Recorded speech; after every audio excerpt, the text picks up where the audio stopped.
तो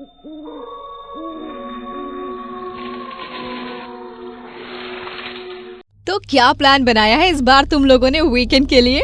प्लान तो सॉलिड बनाया है, लेकिन तुम लड़कियां हमारे साथ वहां जा नहीं पाओगी। वो क्यों भला? क्योंकि इस बार हम कैंप फायर के लिए जा रहे हैं, और वो भी ऐसी जगह जो कुछ लोगों के अकॉर्डिंग भूतिया है। बहुत सारे लोग तो वहाँ से कभी वापस लौट कर भी नहीं आए। जब तुम्हें पता है कि वो जगह इतनी डेंजरस है तो क्यों जा रहे हो तुम लोग वहाँ पर? इस प्लान को अभी के अभी कैंसिल करो प्लीज। बिल्कुल भी नहीं। अरे भाई, हम लड़के तो वहाँ जाएंगे, तुम अपना देख लेना। वहाँ पर जाने की बात सुनते ही उस कमरे में बने भगवान जी के मंदिर में जल रहा दिया अचानक बुझ गया, जो कि एक संकेत था कि उन लोगों के लिए वहाँ जाना खतरे से खाली नहीं। यार देखो, मंदिर में जल रहा दिया भी ना अचानक बुझ गया। तुम लोग प्लीज वहाँ मत जाओ। अरे पागल लड़की, वो दिया हमारी बातें सुनकर नहीं बुझा है। अरे दिए में घी खत्म हो गया होगा या फिर हवा से बुझ गया होगा, इसमें क्या हो गया? देखो सीधी बात है, कल शाम का प्लान है, जिसको चलना हो शाम तक मेरे घर आ जाना, बात खत्म। दोनों लड़कियों निधि और रश्मि ने तो डर के मारे पहले ही उनके साथ कैंपिंग पर जाने से मना कर दिया था, लेकिन न जाने अचानक रश्मि के मन में क्या सूझी और वो अगली शाम सचिन, गौरव और अंकित के साथ कैंपिंग पर जाने के लिए तैयार हो गई। वो सभी गाड़ी में बैठने ही वाले थे कि तभी एक काली बिल्ली ने आकर उनका रास्ता काट दिया और वो उन सभी की ओर देखते हुए बहुत जोर जोर से गुर्राने लगी। अरे यार, इस बिल्ली को भी अभी आना था। छोड़ ना यार, तू गाड़ी चला। उन्हें बार बार उस जगह ना जाने के लिए संकेत मिल रहे थे, लेकिन वो उन सभी संकेतों को नजरअंदाज करके गाड़ी लेकर उस लोकेशन की ओर निकल गए। वहां आसपास घना जंगल था। उन्होंने वहां अपनी गाड़ी रोकी और सामान लेकर एक पहाड़ी के पास हल्के जंगल के इलाके में जाकर अपना टेंट लगा लिया। रश्मि, तुम मेरे साथ लकड़ियां लेने चलो, और हाँ, तुम दोनों तब तक टेंट लगा दो। गौरव रश्मि के साथ कुछ दूरी पर लकड़ियां लेने गया। रश्मि वहां पर पड़ी हुई लकड़ियों को जमीन से चुनकर उठाने लगी। तभी अचानक जमीन के अंदर से एक हाथ निकला और उस हाथ ने रश्मि के हाथ को कस कर पकड़ लिया। डर के मारे रश्मि जोर जोर से चिल्लाने लगी, गौरव, मदद करो प्लीज, प्लीज हेल्प मी, ये मुझे अपने साथ ले जाएगा, बचाओ मुझे। रश्मि की आवाज सुनकर गौरव तेजी से भागता हुआ उसकी तरफ आया तो उसने देखा कि रश्मि का हाथ अपने आप बुरी तरह मिट्टी के अंदर धंसता जा रहा है। वो पूरी ताकत लगाकर रश्मि के हाथ को बाहर की तरफ खींचने लगा। थैंक गॉड कि तुम सही समय पर आ गए, वरना तो वो हाथ मुझे आज अपने साथ ही ले जाता। अरे कोई हाथ नहीं था यहाँ पर। यहाँ बहुत अजीब अजीब किस्म के पौधे हैं ना, इसलिए बस थोड़ा सा ध्यान रखो, ठीक है? चलो। गौरव ने ऐसा कहकर रश्मि की बात को टाल दिया। वो दोनों लकड़ियां लेकर कैंप की ओर गए। टेंट लग चुके थे। उन्होंने वहां जाकर लकड़ियां जलाई और चारों दोस्त वहां आग के इर्द गिर्द बैठ गए और कैंप फायर का मजा लेने लगे। यार, क्या हम यहाँ पे बस आग सेकने के लिए आए हैं? अरे भाई, कुछ तो एक्साइटिंग करना चाहिए ना, ताकि ये कैंप हमें जिंदगी भर याद रहे, हैं? सब आग के चारों तरफ बैठे हुए बातें कर रहे थे, लेकिन तभी रश्मि को वहां किसी के होने का एहसास हुआ, मानो कोई दबे कदमों से चलता हुआ उनकी ओर आ रहा हो। चलो ना, कोई गेम खेलते हैं। एक मिनट, ध्यान से सुनो। तुम्हें भी ऐसा लग रहा है कि कोई दबे कदमों से चलता हुआ हमारी तरफ आ रहा है? सूखे पत्तों के टूटने की हल्की आवाज सुनाई दे रही है मुझे। रश्मि के ऐसा कहने पर वो सभी बिल्कुल शांत हो गए, लेकिन उनमें से किसी को भी वो आवाज सुनाई नहीं दी। आवाज? हमें तो कोई आवाज नहीं आ रही। अरे यार, तुम्हारे अलग ही कान बज रहे हैं। ऐसा कहकर गौरव ने रश्मि की बात को नजरअंदाज कर दिया, लेकिन एक बार फिर रश्मि को फिर से वैसे ही सूखे पत्तों के टूटने की आवाज सुनाई दी। नहीं गाइस, ये मेरा कोई वहम नहीं है, पक्का कोई तो है यहाँ। मेरी मानो तो यहाँ से चलते हैं। अरे कोई भी तो नहीं है यार। इन सब बातों के बीच सचिन का ध्यान अचानक झाड़ियों की तरफ पड़ा। उसने ध्यान से देखा तो झाड़ियों के अंदर उसे 2 लाल भयानक आंखें चमकती हुई दिखाई दी। रश्मि सच कह रही है गाइज, कोई है यहाँ, झाड़ियों के पीछे छुपा हुआ है। उस तरफ मत देखना, बस उठो और चलो यहाँ से। सचिन जबरदस्ती अंकित और गौरव को उठाने लगा। गौरव ने तो सचिन की बात सुनकर उससे कोई बहस नहीं की, लेकिन अंकित अभी भी उसकी बात पर यकीन करने को तैयार नहीं था। वो चारों थोड़ी दूर तक आगे बढ़ गए। यार तुम दोनों को ना यहाँ पे लाना ही नहीं चाहिए था, सारा का सारा प्लान ही खराब कर दिया। अरे कोई भी तो नहीं है यहाँ, कौन है? अंकित ऐसा कहते हुए अचानक ही पीछे की ओर मुड़ा। तभी उसके सामने एक लंबा चौड़ा राक्षस जैसा दिखने वाला प्राणी उसके ऊपर झपट पड़ा। मुझे छोड़ो, मुझे बचाओ। उसे देखकर उन तीनों की तो मानो जान ही अटक गई। वो सभी अपनी जान बचाने के लिए वहां से भाग निकले, लेकिन थोड़ी दूर जाते ही उन्हें किसी के गुर्राने की बेहद भयानक आवाज सुनाई पड़ी। वो भयानक राक्षस जरूर यही कहीं है। गाइस, हमें साथ रहना होगा। प्लीज कोई भी इधर उधर मत होना, वरना वो हमें मार देगा। कैसी बात कर रही हो रश्मि? चाहे हम अलग अलग हो या एक साथ, अगर उसकी नजरों में आ गए तो वो हमें देखते ही खत्म कर देगा। सचिन ने जैसे ही ऐसा कहा, तभी उसे फिर से झाड़ियों के पीछे से वही लाल चमकती हुई आंखें दिखाई दी। भागो यहाँ से, यही है वो, भागो। सचिन के ऐसा कहते ही वो भयानक दिखने वाला प्राणी उनके ऊपर झपटा। रश्मि और अंकित तो किसी तरह वहां से भाग निकले, लेकिन भागते हुए सचिन का पैर अचानक मुड़ गया और उस भयानक राक्षस ने उसे वहीं पर दबोच लिया। अंकित और रश्मि बहुत दूर तक भागते हुए एक जगह पर जा रुके। देखो अंकित, हमें जल्द से जल्द यहाँ से बाहर निकलना होगा। एक बार अगर हम अपनी गाड़ी तक पहुँच गए तो शायद हमारी जान बच जाए। रश्मि ऐसा कह ही रही थी कि तभी उसे अपनी बाजू पर कुछ गीला सा महसूस हुआ। उसने हाथ लगाकर देखा तो उसकी बाजू पर किसी का खून लगा हुआ था। खून? किसका खून है ये? अंकित देखो मेरी बाजू पर ये खून। रश्मि की बाजू पर इस तरह खून देखकर अंकित भी घबरा गया।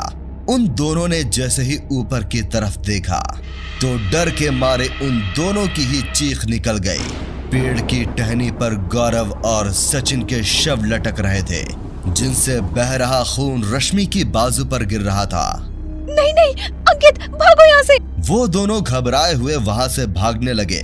तभी वो भयानक राक्षस जैसा प्राणी भी जोर जोर से गुर्राता हुआ उनकी ओर भागने लगा। ऐसे तो हम दोनों में से ये किसी को नहीं छोड़ेगा। हम दोनों अलग अलग दिशा में भागते हैं। मैं इस तरफ जाता हूँ, तुम उस तरफ भागो। रोड के उस साइड हमने गाड़ी पार्क की है। मैं थोड़ी देर बाद अगर तुम तक नहीं पहुँचा तो तुम गाड़ी लेकर यहाँ से निकल जाना। ये लो चाबी। लेकिन अंकित, अभी इस लेकिन वेकिन का समय नहीं है रश्मि, जाओ यहाँ से, जाओ। इतना कहकर अंकित ने उसे गाड़ी की चाबी दी और वहां से मुड़कर दूसरी तरफ भागने लगा। तभी रश्मि थोड़ी दूर भागने के बाद रोड की तरफ पहुंच गई और वहां अपनी गाड़ी को ढूंढने लगी। कहाँ चली गई गाड़ी? यही तो पार्क किया था हमने गाड़ी को। थोड़ी आगे चलकर देखती हूँ। थोड़ी दूर तक चलने के बाद रश्मि को अपनी गाड़ी दिखाई दी। वो जल्दी से भागते हुए अपनी गाड़ी के अंदर जाकर बैठ गई और अंकित के आने का इंतजार करने लगी। इतनी देर हो गई यार, अभी तक ये अंकित क्यों नहीं आया? कहीं अंकित भी तो नहीं, ऐसा नहीं हो सकता। हम पहले ही गौरव और सचिन को खो चुके हैं। अब अंकित के साथ ऐसा कुछ नहीं होना चाहिए। डर के मारे रश्मि का पूरा शरीर बुरी तरह पसीने से भीग चुका था और उसके हाथ पैर बुरी तरह से कांप रहे थे। उसने बहुत देर तक अंकित के आने का इंतजार किया, लेकिन जब बहुत देर तक भी अंकित वहां नहीं आया तो उसने वहां से अकेले ही चले जाने का फैसला किया। लेकिन उसने जैसे ही कार को स्टार्ट किया तो कार स्टार्ट ही नहीं हुआ। हे भगवान, अब ये क्या नई मुसीबत है? क्या करूं मैं अब? एक काम करती हूँ, निधि को कॉल करती हूँ, वो मुझे लेने आ जाएगी। रश्मि ने अपना फोन उठाकर निधि को कॉल की। हेलो निधि, देख अभी मेरे पास तुझे कुछ भी समझाने का टाइम नहीं है। बस तू प्लीज मुझे यहाँ लेने आ जा। मैं तुझे अपनी लोकेशन भेजती हूँ, प्लीज जल्दी आ जा। अच्छा ठीक है, मैं आ रही हूँ। रश्मि ने तुरंत ही कॉल डिस्कनेक्ट करके निधि के पास अपनी लोकेशन सेंड की ही थी कि तभी उसे फिर से उसी भयानक राक्षस के गुर्राने की आवाज सुनाई दी। हे भगवान, अगर इसने यहाँ पर इस गाड़ी को देख लिया तो ये मुझे नहीं छोड़ेगा। कहीं छिपना होगा मुझे। तभी गाड़ी की छत से बड़ी जोर की आवाज आई, मानो जैसे कोई बहुत भारी चीज आकर गाड़ी पर गिरी हो। फिर अचानक से बहुत शांति हो गई। उसकी आवाज से घबराकर रश्मि बड़ी ही सावधानी से गाड़ी से निकलकर रोड के दूसरी तरफ जाकर एक छोटे से बंद पड़े घर में छिप गई। हे भगवान, यहाँ पर ना ढूंढ पाए बस वो मुझे। प्लीज जल्दी आ जा निधि। रश्मि अब इतनी बुरी तरह डर चुकी थी कि डर के मारे उसकी आंखों से आंसू गिरने लगे। तभी अचानक उसे पीछे से किसी ने पूरी जान लगाकर खींचा और उसे घसीटते हुए अपने साथ ले गया। पूरे जंगल में अब बस रश्मि के चिल्लाने की आवाज गूंजने लगी। थोड़ी देर बाद निधि अपनी गाड़ी लेकर उस लोकेशन पर पहुंची तो उसने देखा कि सामने ही उसके दोस्त की गाड़ी खड़ी है। तो वो अपनी गाड़ी से उतरकर उस गाड़ी की तरफ बढ़ने लगी, लेकिन जैसे ही उसने गाड़ी का शीशा खोलकर देखा तो उसके होश उड़ गए। गाड़ी की सीट पर रश्मि का शव पड़ा था और पूरी गाड़ी पर खून घिरा हुआ था। ये नहीं हो सकता। कैसे हो सकता है ये? रश्मि! रश्मि! रश्मि की मौत का सदमा निधि बर्दाश्त नहीं कर पा रही थी। उसे कुछ भी समझ नहीं आ रहा था कि अचानक ये सब कैसे हो गया। वो इधर उधर अपने बाकी दोस्तों को ढूंढने लगी और कैंप फायर तक पहुंच गई, पर वहां सिवाय जली हुई लकड़ियां, टेंट्स और यहाँ वहां बिखरे हुए सामान के अलावा और कोई भी नहीं था। तभी उस भयानक राक्षस को फिर से वहां किसी जिंदा इंसान की गंध आ गई। निधि आगे आगे चलकर अब अपनी गाड़ी की तरफ बढ़ रही थी। तभी एक भयानक आवाज के साथ उसने पीछे से निधि पर हमला कर दिया। अपने दोस्तों को बचाने आई निधि की जान भी उस रात चली गई। उन पांचों में से अब कोई भी जिंदा नहीं बचा था। उस मनहूस रात ने उन पांचों की जिंदगी को उनसे छीन लिया। लोगों के पास्ट एक्सपीरियंस जानने के बाद भी ये उनकी सबसे बड़ी गलती थी। इसीलिए दोस्तों, अगर आपको भी लोग कहीं ना जाने के लिए आगाह करते हैं तो आपको उनकी बात पर गौर करना चाहिए, वरना कभी कभी इसका अंजाम बहुत बुरा हो सकता है। अगर आपकी जिंदगी में भी इन सभी दोस्तों की तरह ऐसी कोई भूतिया घटना घटी हो तो हमें कमेंट में जरूर बताएं।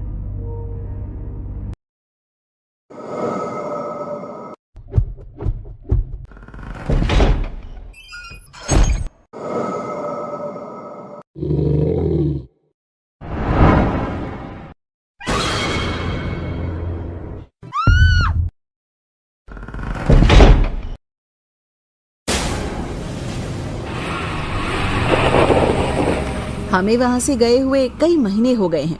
हमने वो भयानक हवेली छोड़ दी है। हफ्तों की पीड़ा और डर के बाद हमने आखिरकार तय कर लिया कि अब बहुत हो गया, और इसलिए हमने अपना सामान पैक कर लिया और वहां से निकल गए। मैं समीरा हूँ। मैं पिछले 2 साल से मेरे बॉयफ्रेंड सौरव के साथ रह रही हूँ और 5 महीने पहले ही हमने शादी भी कर ली। हम रहने के लिए एक अच्छी जगह ढूंढ रहे थे। ऑनलाइन सर्चिंग के दौरान हमने बहुत से घर देखे जिनका रेट काफी ज्यादा था। तभी स्क्रॉल करते हुए हमें 3 किलोमीटर दूर एक हवेली दिखी जिसका रेट काफी कम था। मैं और मेरे पति इसे देखते ही खुश हो गए और इसे अपना घर बनाने का फैसला कर लिया। इसलिए बिना सोचे समझे हमने हवेली के मालिक से कॉल पर बात की। अगले दिन हम हवेली देखने गए। बाहर से ये शानदार लग रही थी, काफी बड़ी थी, लेकिन हैरानी की बात थी कि इसका मालिक हमारे साथ हवेली में नहीं आया था। हम हवेली के बाहर खड़े होकर उसके आने का इंतजार कर रहे थे। ये मेहरा आ क्यों नहीं रहा है? आता होगा, देखते हैं कुछ और देर। उसे कॉल करके पूछो आएगा भी या नहीं। सौरव ने उसे कॉल की। मेरा जी, हम हवेली पर पहुंच गए, आपका इंतजार कर रहे हैं। आप कब तक आएंगे? मैं आज थोड़ा बिजी हूँ, आप हवेली देख लो, अगर पसंद आ जाए तो हम डील पक्की कर लेंगे। हम अंदर गए हवेली अच्छी थी, काफी पुराने सामान भी रखे हुए थे। हवेली देखने के बाद हमने डील पक्की कर ली और अब वो शानदार हवेली हमारी थी। अगले ही दिन हम एक बड़े ट्रक में सारा सामान रखकर अपनी कार में हम वहां पहुंचे। दिन भर के काम के बाद काफी थकान हो गई थी। उस रात हम सोने चले गए। मैं बहुत खुश थी। सोने से कुछ देर पहले मैं बेड पर बैठकर किताब पढ़ रही थी। कुछ देर बाद मैंने किताब को बेड के साइड टेबल पर रख दिया और सो गई। उसी रात मैं अचानक आधी रात में जाग गई थी। मैं हिल नहीं पा रही थी। मैंने आंखें तिरछी करके खिड़की की तरफ देखा। वहां काफी अंधेरा था। काफी जोर जोर से हवाएं चल रही थी, जिससे खिड़की का पर्दा बहुत तेज और काफी ऊपर तक उड़ रहा था। बीच बीच में मुझे खिड़की के बाहर साया भी नजर आ रहा था। काफी अजीब स्थिति थी। मैं जम गई थी। मैं कोशिश करती रही, लेकिन आंखों के अलावा कुछ नहीं हिला पाई और न बोल पा रही थी। मेरा मुंह नहीं खुल रहा था, मानो जैसे किसी ने मेरे होंठ सिल दिए हो। खिड़की पर खट खट की आवाज आई। फिर मेरा पसीना बहने लगा। मैं बहुत बुरी तरह से डर गई। खिड़की पर कोई था जो इस पर खट खट कर रहा था। मैं उस साए का भयानक हाथ खिड़की पर देख रही थी। मैं जानती थी कोई मुझे देख रहा है, लेकिन कौन था? मैंने बहुत कोशिश की, लेकिन मैं अपना सिर नहीं घुमा पाई। मेरे साथ सौरभ के अलावा उस घर में कोई नहीं था और सौरभ तो मेरे साथ ही सो रहा था। कुछ देर में खटखट बंद हो गई। फिर मुझे वो परछाई बहुत तेजी से छत की ओर जाती हुई दिखाई दी। लगातार मेरे आंसू बह रहे थे, लेकिन मैं कुछ भी नहीं कर पा रही थी। ऐसा लग रहा था कि किसी ने मेरा शरीर और मुंह बांध दिया था। फिर एक भारी आवाज आई,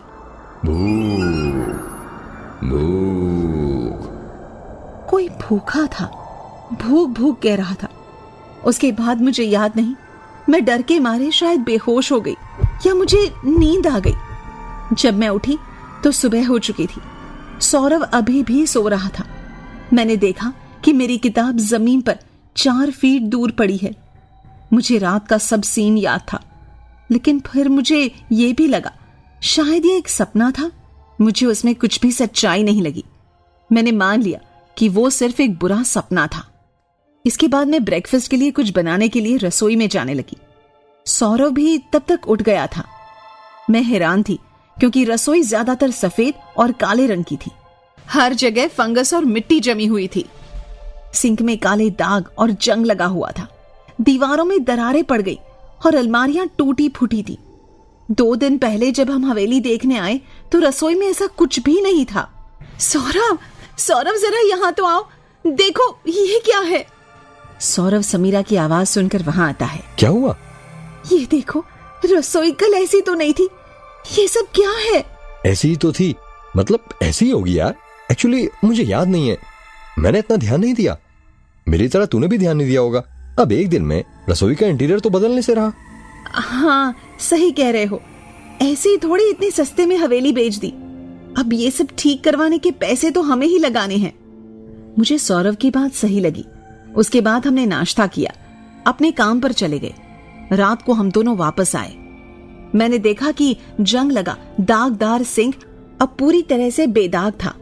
सौरभ और मैं एक दूसरे को हैरानी से देख रहे थे। सच कहूं तो घबराए हुए भी थे कि ये सब क्या हो रहा था। मैंने हाथ धोने के लिए सिंक का नल चलाया तो पानी की पाइपों में गड़गड़ाहट की तेज आवाज आई।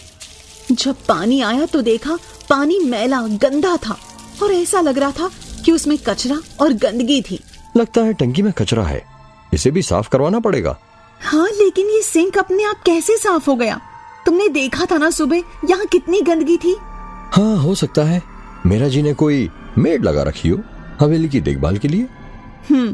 हो सकता है। उन्हें कॉल करके पूछो कि उनकी तरफ से यहाँ कोई सफाई करने आता है क्या। सौरभ ने मेहरा जी को कॉल की, लेकिन उसका फोन बंद था। अचानक अलमारी के ऊपर रखा एक कांच जोर से नीचे गिर गया। हम चौंक गए। तभी अलमारी के अंदर से कुछ आवाज आने लगी, जैसे इसमें कुछ था। हम दोनों डर गए। सौरभ, मुझे बहुत डर लग रहा है। इसमें क्या है? डरो मत, मैं देखता हूँ। नहीं नहीं, प्लीज पुलिस को बुलाओ, कुछ गड़बड़ है यहाँ। कौन है? मुझे तो कल से ही लग रहा है ये जगह सही नहीं है। हमें नहीं रहना चाहिए यहाँ।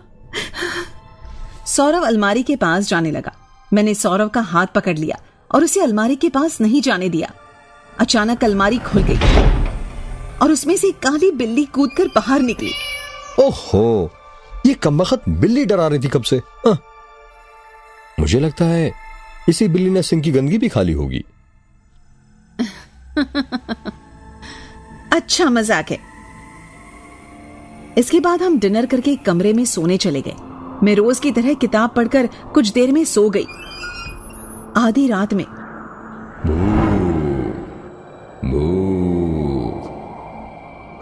ये आवाज सुनकर मैं जाग गई। पिछली रात की तरह मैं बिल्कुल नहीं हिल पा रही थी, सिर्फ आंखें हिला सकती थी। मेरी आवाज भी नहीं निकल रही थी। मैंने नजरें तिरछी की। एक तरफ सौरव सो रहा था, दूसरी तरफ मेरे बगल में जमीन पर मेरे पास कोई बैठा था, लेकिन मैं गर्दन नहीं हिला सकती थी। मेरे आंसू बहते रहे। वो इंसान नहीं था, बिल्कुल काला भयानक शैतान भूत साया था। वो मुझे देखकर मुस्कुरा रहा था। वो खड़ा हो गया। वो बहुत लंबा था, लगभग 8 फीट। उसके हाथ इंसानों जैसे नहीं थे। वो बेड पर मेरे पैरों के पास आ गया और मुस्कुराने लगा। मैंने डर के मारे आंखें बंद कर ली। जब आंखें खोली तो वहां कोई नहीं था।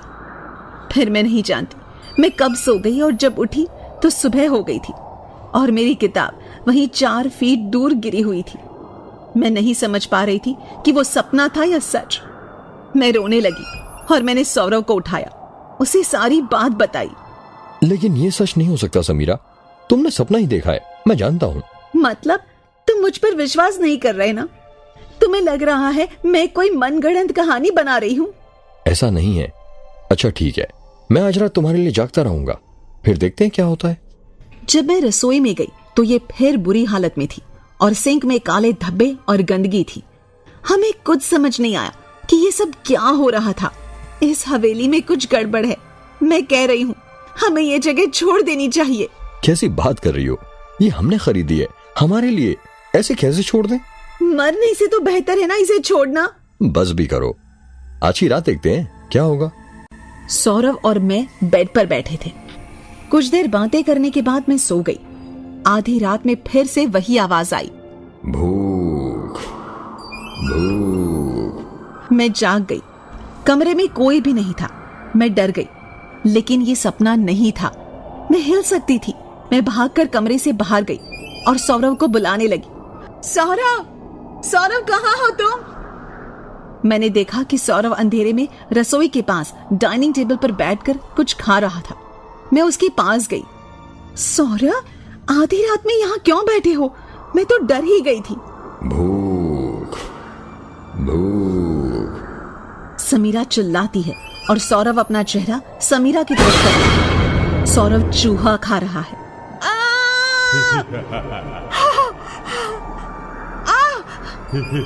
समीरा जोर जोर से चिल्लाती है। सौरव का चेहरा बिल्कुल काला और उस भूत जैसा दिख रहा था। मैं डर से चिल्लाते हुए भागकर अपने कमरे में आ गई और मैंने देखा कि सौरव कमरे के बाथरूम से बाहर निकल रहा है। तुम यहाँ हो तो वहां वो कौन था? सौरव, चलो यहाँ से अभी। यहाँ कोई भूत है। मैं यहाँ नहीं रह सकती। तुम्हारा वहम है ये सब? अच्छा दिखाओ, चलो कहाँ है? आज तुम उस भूत को छोड़ूंगा नहीं। मैं सौरव के साथ रसोई में गई तो वहां कोई भी नहीं था। मैं सच कह रही हूँ, यही था। कोई बात नहीं, चलो सोते हैं अब। हम दोनों वापस कमरे में जाने लगे। तभी डाइनिंग टेबल से बर्तन गिरने की आवाज आई। हमने मुड़कर देखा तो सभी बर्तन हवा में उड़कर गिरने लगे। वहां कुर्सी पर वही भयानक काला साया बैठा था। अब सौरव को भी यकीन हो गया था कि वो मेरा वहम नहीं था। मैं और सौरव डर के मारे जल्दी से वहां से भागकर कमरे में चले गए। मैंने कहा था ना, ये हवेली भूतिया है, वो हम दोनों को मार देगा। अब क्या करें, कैसे बचे? ये साया सिर्फ अंधेरे में ही आता है। जल्दी से कमरे की सारी लाइट्स ऑन कर दो। हमने कमरे की सारी लाइट्स ऑन की, लैंप जला दिए और मोबाइल की टॉर्च भी ऑन कर ली। पूरे कमरे में रोशनी हो गई थी। अचानक तेज आवाज के साथ हमारा दरवाजा टूट गया। दरवाजे पर वही भूत था, लेकिन कमरे की रोशनी देखकर वो खिड़की की ओर से बाहर निकलकर कहीं गायब हो गया। हम रात भर जागते रहे और सुबह होने का इंतजार करने लगे। सौरभ, सुबह होते ही हमें इस हवेली से निकलना होगा। हाँ समीरा, तुम ठीक कह रही हो, वरना ये शैतान हमें मार डालेगा। जैसे ही सूरज निकला, मैं और सौरभ दोनों पहले कमरे से बाहर आए और देखा कि वो शैतान कहीं अभी भी हवेली में ही तो नहीं है। थोड़ा यहाँ वहां देखने के बाद हम दोनों ही जल्दी से उस हवेली से बाहर निकल आए और उससे काफी दूर चले गए और उस दिन के बाद से वापस कभी उस हवेली की तरफ भी नहीं गए। हमने वो हवेली छोड़ दी। एक और रात वहां रहना मौत को गले लगाने जैसा होता।